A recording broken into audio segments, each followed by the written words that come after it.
Welcome back to Shadows of Justice, where the brightest smiles hide the darkest lies, and where every click, every post, every moment of fame can turn into a life-changing disaster. Before we begin, hit the subscribe button and turn on the notification bell. Then check the link in the description below for the other parts of the story. Detectives organized search teams around Ridgewood Lake, the last known location of Emma's car.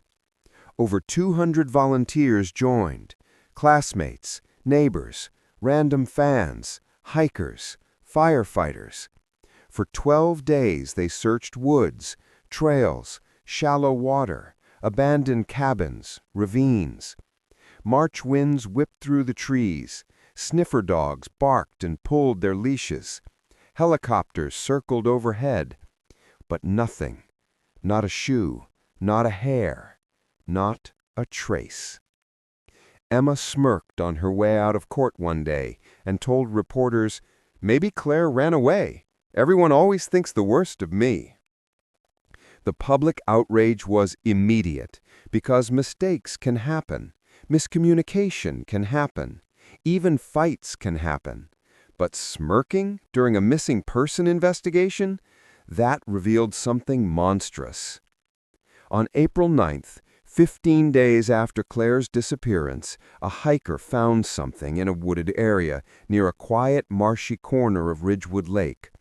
A flash of fabric, a pale hand, a lifeless body half covered in leaves and mud.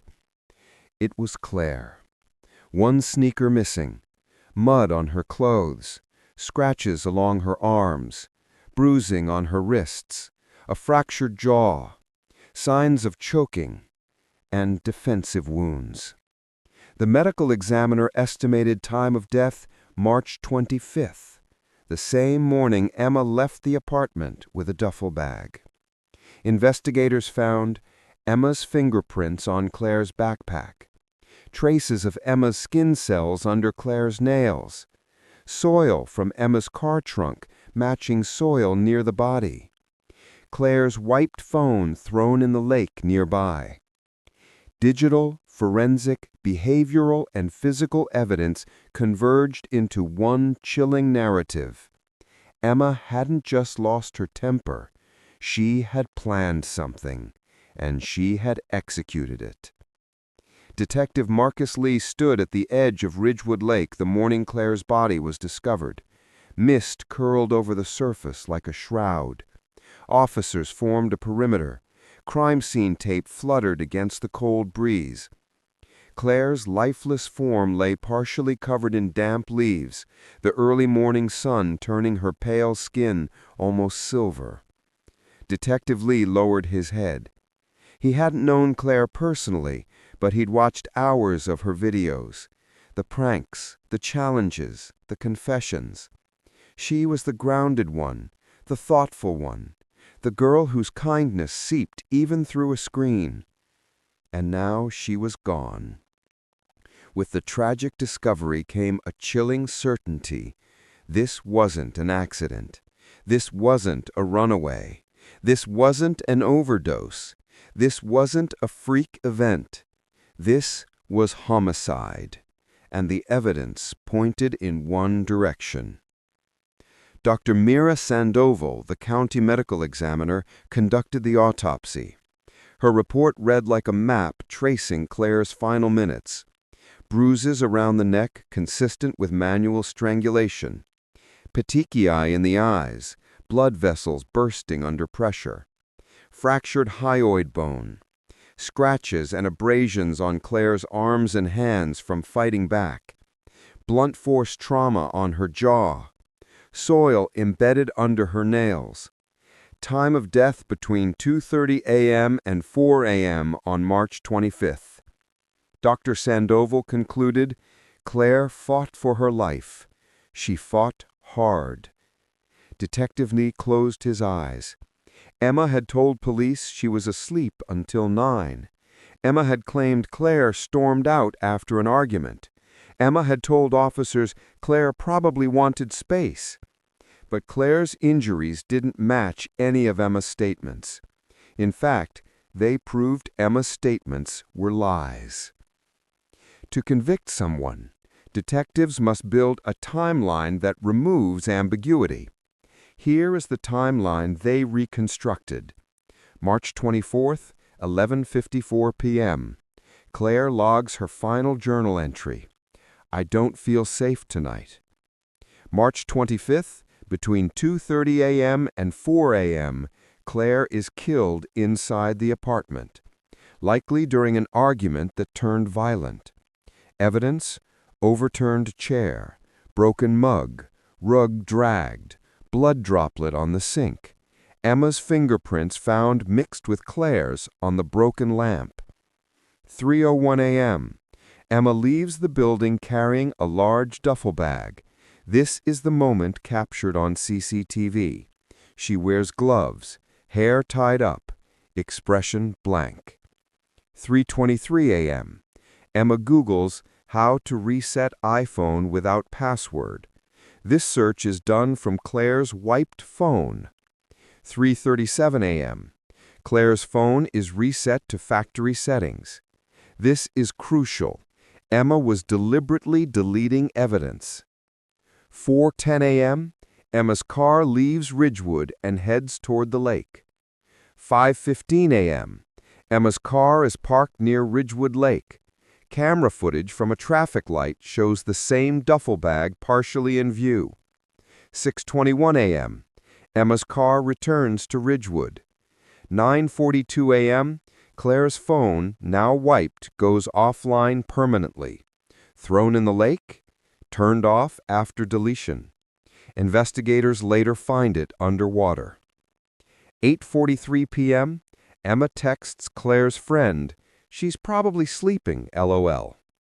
Claire had been dead over 16 hours at this point.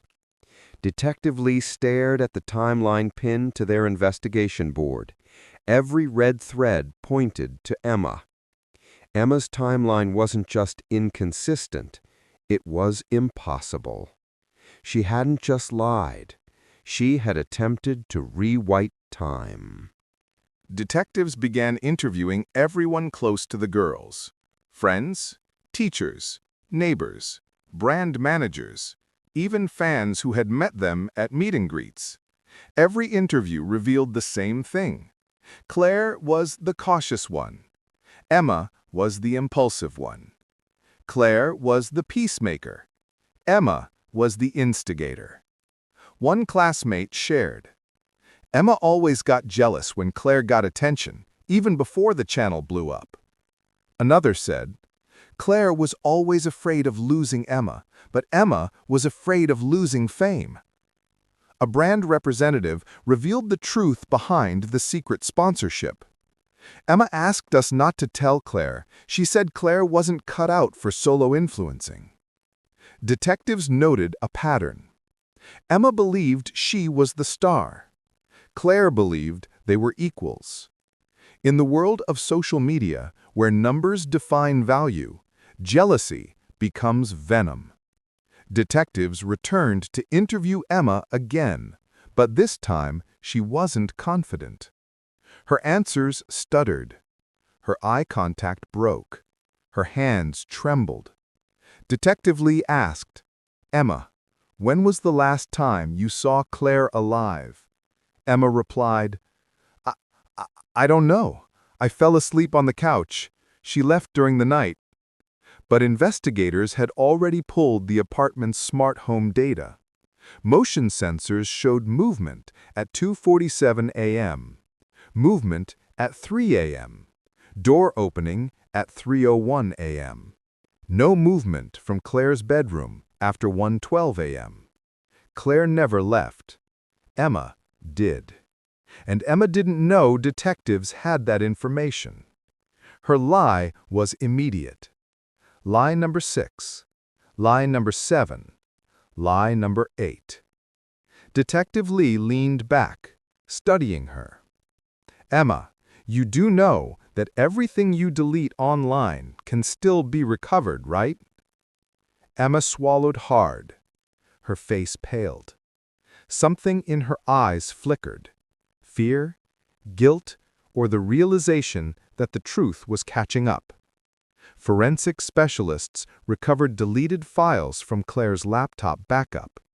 2 key findings: a draft video Claire recorded alone, a raw, unedited, emotional confession. She said, "I don't know if TwinClicks can survive this. I found something Emma kept from me. I don't feel safe." The file was time-stamped March 23rd. A deleted voice memo. Claire recorded part of the fight on March 21.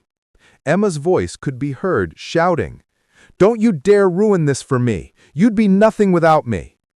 Claire cried back, "You're my best friend! This isn't you!" Emma snapped, "You don't know what I'm capable of." Detectives played the audio again, and again, and again. Emma didn't know the file existed. She didn't know Claire had started documenting everything. She didn't know digital evidence would betray her. And she didn't know this single sentence would become the core of the prosecution's case. "You don't know what I'm capable of." With recovered audio, CCTV footage, autopsy findings, timeline reconstruction, forensic matches, Emma's lies, Claire's journal, behavioral inconsistencies, detectives submitted everything to the district attorney.